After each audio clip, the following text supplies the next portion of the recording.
that can have great impacts on improving the service and the quality of government or government-run or nonprofit organizations. Okay? I had to explain what privatization is so you understand the concept. Does everybody understand the concept? Did everybody know that before what I was talking about? Yeah. Oh, you did? Okay. Well, now you know even more. Okay. So, two different strategies. Offensive strategies, defensive strategies. Now, does that mean offensive strategies offend people? No, that's not what we're talking about. We're talking about just like playing football. There's an offense and a defense. So, on the offensive strategies, that is intended to increase market share or increase leadership position of an organization at the expense of its competitors. I'm taking an offensive strategy. So my strategy is to outwit, outsmart, outperform, outprice my competition. That's my strategy. I'm taking the offense, the offensive side. I'm going after it. We're going to go after these guys. Okay?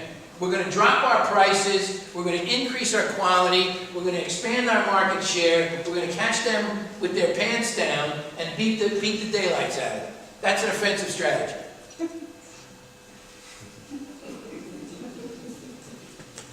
Sorry, it's an American expression.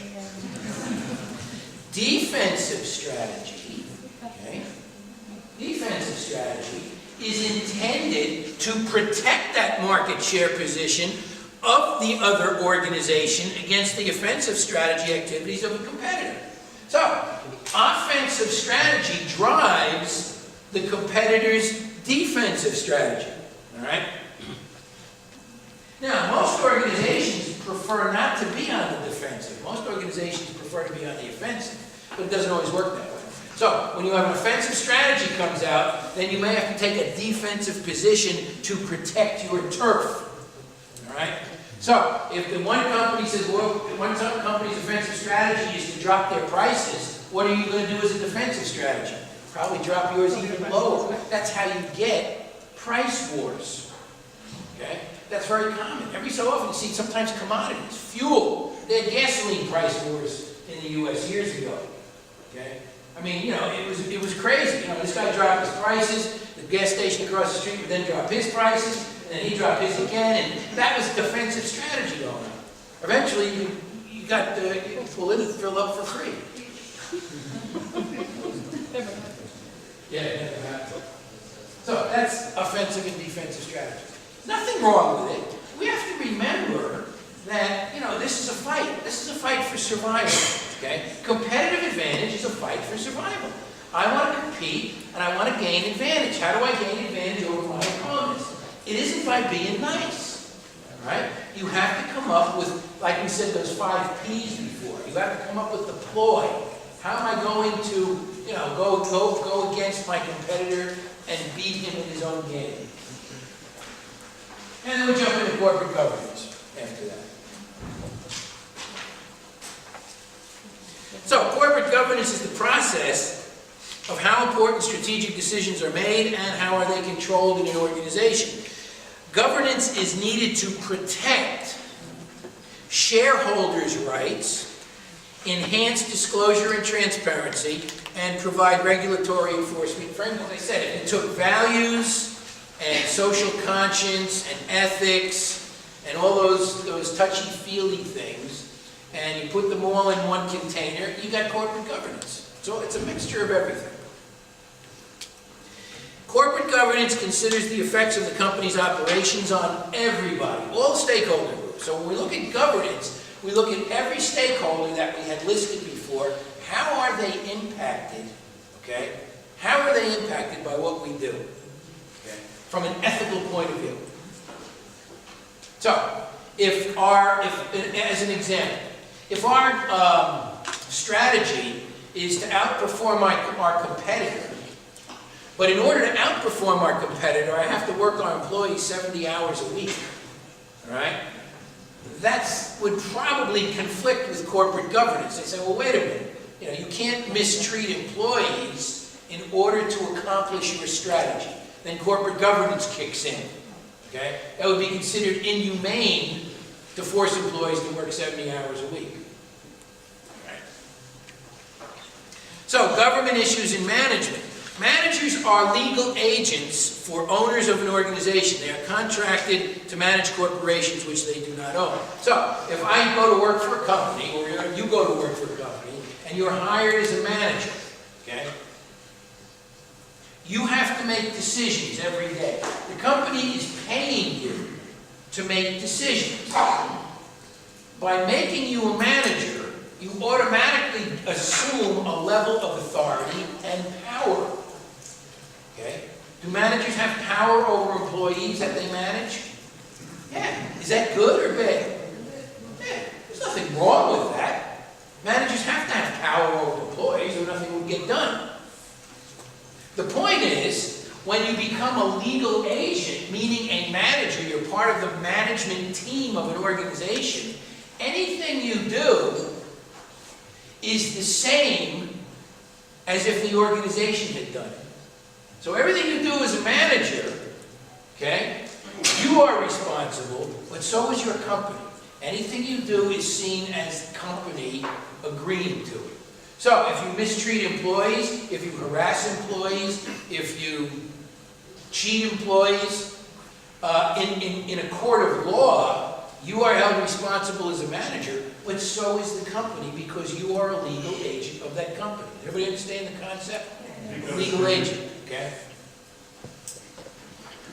So let me get into what's called the agency theory. The notion that shareholders and managers' interests are not always aligned, and therefore managers may not always act in shareholders' best interests. Okay? So, managers are agents of the company. Everything they do is a reflection on the company.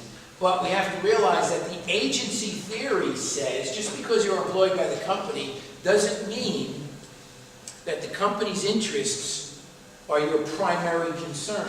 Now, some managers always take the company and the shareholders' interests first. Other managers don't. Other managers are more concerned about who? Themselves. So everything some managers do is, how is this going to, number one, benefit me? Okay? And that's the agency theory. You have to be very careful that there's alignment between what your managers are doing and what their interests are, and how that's impacting the stakeholders in the organization. Are they aligned? Or do you have managers that are out of control? Okay? And if you've ever worked for, I've worked for managers like that. The only person they were worried about was themselves. Every decision they made wasn't on the best, it wasn't the best thing for the company. It was the best thing for them. All right? Maybe they took the easier path because it didn't put so much stress on them. Maybe they closed their eyes to some of the quality issues in their department because that would be a reflection on them and how well they trained their workforce. So they kind of looked the other way. Who gets impacted by that decision? The manager? No. Down the line, the output, the customer gets impacted by that. Okay?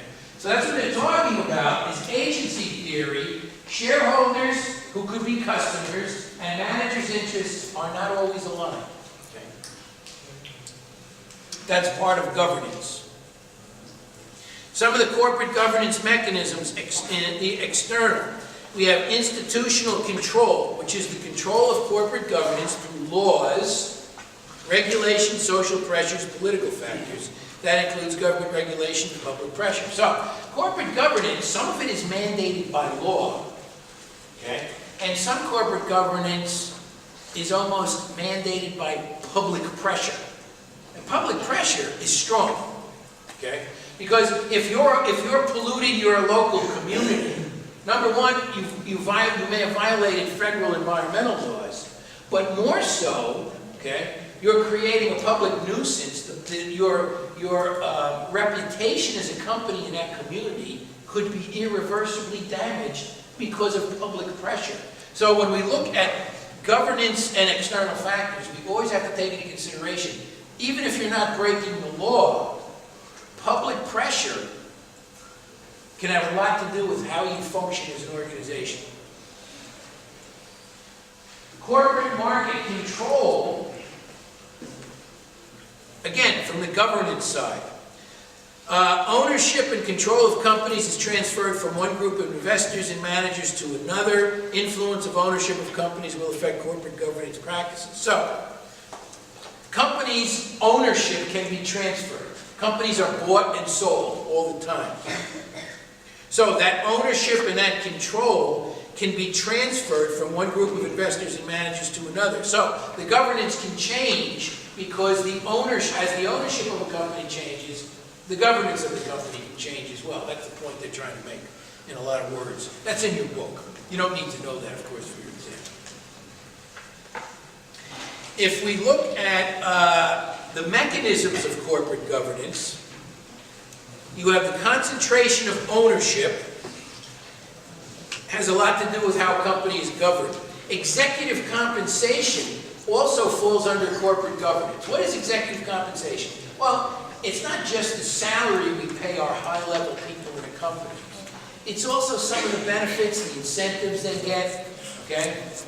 So if you have a CEO and vice presidents, what's some of the additional executive compensation they sometimes get? Besides salary, they get things like stock options, they may get a company jet, they may get a company boat, a yacht, they get golf privileges, they get all kinds of things, all kinds of perks. And all of that falls now under corporate governance. Because in the days of Enron, you know, fat cats, we call them fat cats, like Ken Lay, who was out there selling his employees to buy more stock, he was living a pretty good life. I mean, he was actually taking money from the organization and living a very high lifestyle, okay? So now, with corporate governance, they oversee executive pay. How much company executives get paid, what kind of incentive plans they get, what kind of pension plans they get, what kind of stock options they get. All of that now is transparent, okay? There's no more special deals going on, where CEOs, vice presidents, and so on can make all kinds of, you know, agreements and walk away with the company's profits, okay? Audit committees are also part of corporate governance, so that now you have more internal auditing going on. You have more of a decentralized division structure, so that there's not so much corporate control anymore. It's being driven down to a decentralized structure where you have, that's the reason why you have more divisions controlling their own resources, okay? And also you have what's called a governing board, or more common terminology is a board of directors. Most corporations now have a board of directors. And who's on a board of directors? Usually they are people that are chosen from maybe the same industry or from different industries. Usually the CEO is on a board of directors, but not all the time. And we'll look at that.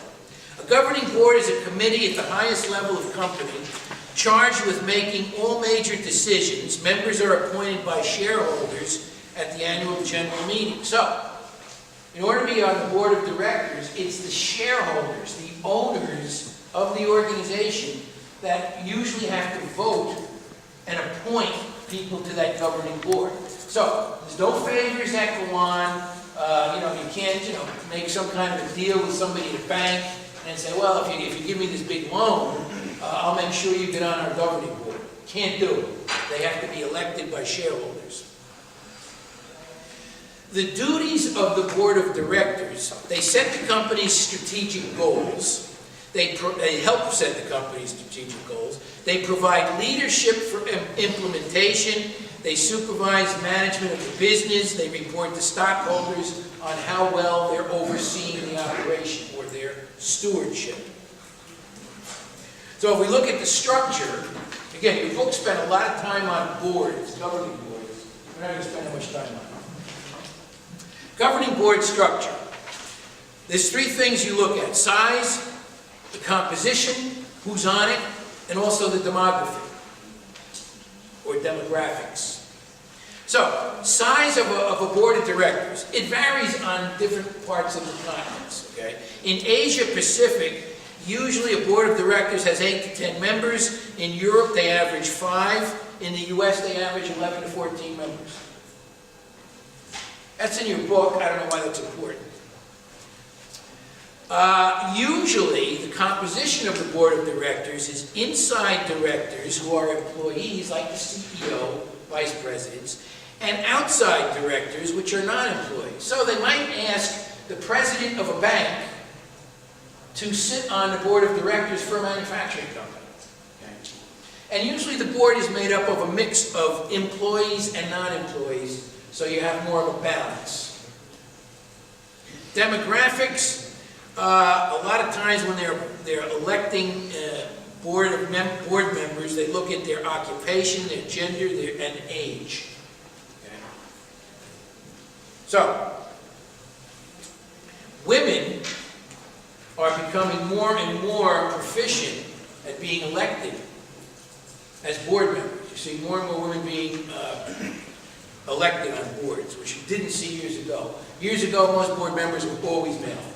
Always male, and always older male. Some of them sometimes are evil. Is to formulate, disseminate corporate goals and policies, allocate resources for implementation. So they want to make sure that the company has the necessary resources to make strategy successful. From the control side, they exercise corporate control.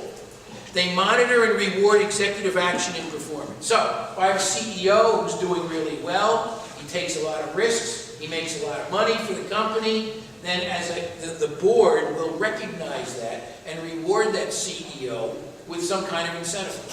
Okay. But it's no longer any secret deals going on. It's all transparent.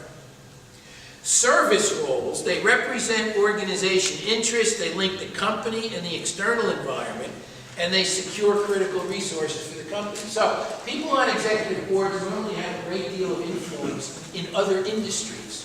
So that if that company is looking for certain resources or suppliers, people on the executive board can definitely help with that process. Trends in corporate governance. You have opportunism of managers versus board ethical obligations. We already talked about that. You know, does the manager interest mirror the actual ethical side of the business? Boards tend to be more effective when one person does not occupy both the chairperson and the CEO, and that's been a mistake in the past. Many the chair of the board frequently is also the CEO of the organization. Upsides and downsides to that. Most of them are downsides because they feel that, you know, the CEO is going to be more prejudiced in decision making and maybe not be as representative on the board as a neutral player. Okay. Boards can play a direct role in needed strategic change. Public sector governance provides more economy, efficiency, and effectiveness in the use of public sectors. So even government sectors can have boards, board of directors. Okay. International governance is shaped by the political, economic, and social environment among different countries. So all of your governance, again, culture, politics, economics, and so on, are different from country to country. I think that's all for boards. Strategic goals and value creation. What is value creation? You hear that word a lot. Value creation, value generation. Sit for a minute. My back's killing me. Value creation is a way of defining the outputs of the organization which is broader than profitability and considers all forms of contribution to the environment in which it operates. So, value creation defines the outputs, what the company is manufacturing, what the services of the company, what they're providing. Those are the outputs. Are those outputs broader than profitability and consider all forms of contribution to the environment in which it operates? Value creation has different meanings for different stakeholders. So not everybody looks at it the same way. Example, if you're a shareholder, a stockholder in an organization, your idea, your concept of value creation is the price per share that you're paying for stock and the dividends that that stock's paying. So you're looking at it from your own selfish interest. That's what you consider value creation in an organization. And we're making money on the stock. If you're a customer, your idea of value creation is the price, quality, customer service, and innovation of the product or service you're purchasing. That's it. That's your value creation center. The community where the company operates, their idea of value creation or outputs are employment opportunities for members of the community. What kind of charity is the organization giving back to the community? So, is the company that operates in my community, are they involved in charitable work? Are they giving to cancer research? Are they giving to the March of Dimes? Do they contribute any money towards our hospital fund? Or building a public library? Or supporting our baseball team in town? Or whatever. All of those are charitable. Now, from the community point of view, that's their value creation focus. Okay? They're not worried so much about whether the company's making money for its stockholders. They're not really concerned about price, quality, customer service, and innovation of their product. They're interested in what's it doing for my community? Is it employing people? Are they making charity contributions? Are we getting taxes from them? And are they generating goodwill among all of our members of our community? Okay? So the bottom line here is, what we're looking at is a what's in it for me perspective. And the what's in it for me depends on who me is. So, it's different for shareholders, different for customers, different for community. The public sector, if you're in the public sector, you're looking for transparency, efficient use of funds, and services. And who is that? Who is looking for that in the public sector? The people. The people that are, as a public sector, if you're in a government agency, who are your customers? The people you serve, the people in the community. And what is their focus? What is their value that they're looking for? Are you transparent? Are you utilizing my tax money wisely? So when I pay taxes, are you using it wisely? Okay? Efficient use of funds. Can I review what you're paying bills with? Can I review how you're using my tax money? That's being transparent. What kind of services are you providing me? Okay? And now, of course, we get into CSR and value creation. Not customer service representative.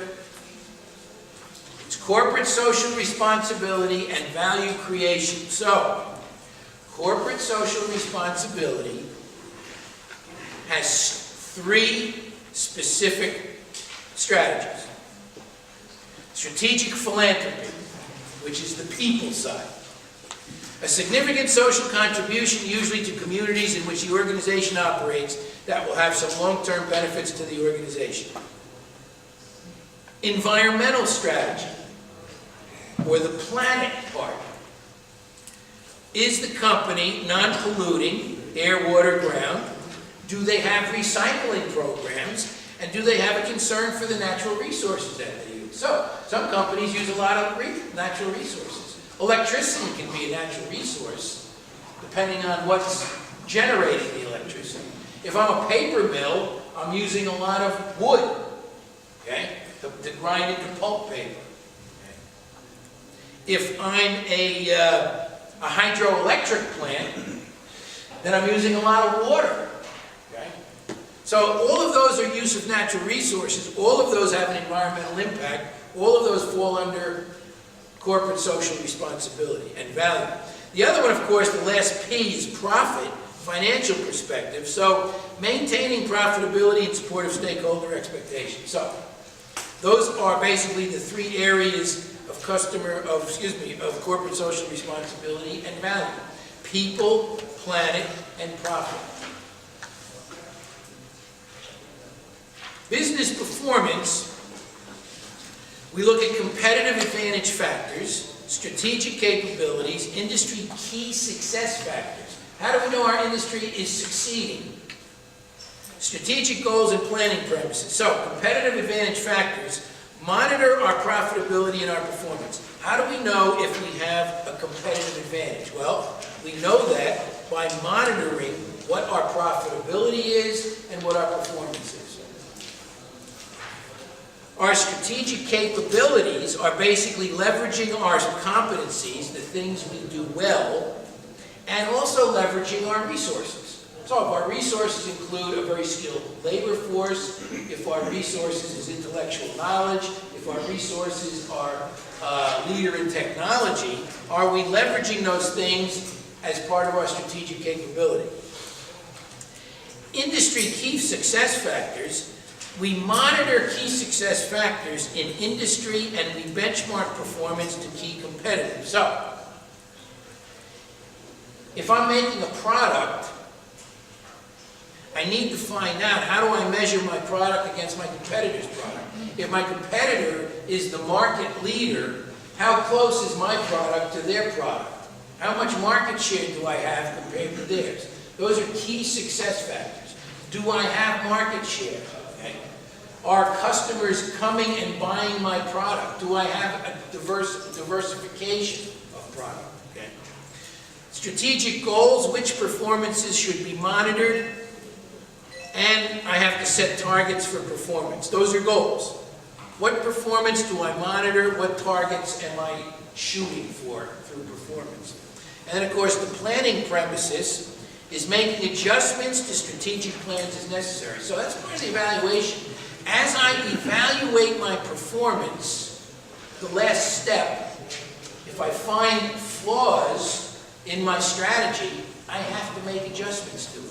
And those adjustments are impacted by all these other things. We're almost done. So, KRAs, you want to remember, are key result areas or measurement areas. A set of objectives that the organization focuses on to ensure that it is improving its operations in a way that will increase business performance in the desired area. Mr. Rouse, who was in your book, he has 4 goal structure framework for developing key result areas. Number 1, the product or the service itself, the concept, the development, the production, the delivery, the marketing. Number 2, methods and tools required to support the product or service, design or manufacturing. Those are key result areas. 3, establishing the strategic capacity that can help facilitate the sale of the product or service. So, how do we have strategic capacity that helps facilitate sales? Okay. Well, we do that through market analysis. Do we have market growth? Do we have market penetration? Do we have market share? Where are we marketing our product? Where can we look to market our product and take advantage of an open market? A lot of companies are moving a lot of market analysis into Africa because Africa is a tremendously growing economy, right? So you see a lot of companies going after market share on the African continent now. Okay? That's a key result area. The knowledge and technology areas required to support the development and delivery of the product or service. So, we look at our knowledge, we have to look at our technology. What kind of internal knowledge do we have? What kind of technology are we using? Those are deliverables. Those are key result areas that we need to examine in order to formulate our strategy. Any questions? Is anybody still awake? I notice this chapter is difficult. They actually get a little easier. They get a little easier. This one is a little. The last 10 slides or so are a bit dry. But it's all taken from your material. We have to cover, we try to cover the bulk of the material. Some of it is more interesting than others, but like anything in life, you have to take the bitter with the sweet. So next week, we will cover, hopefully,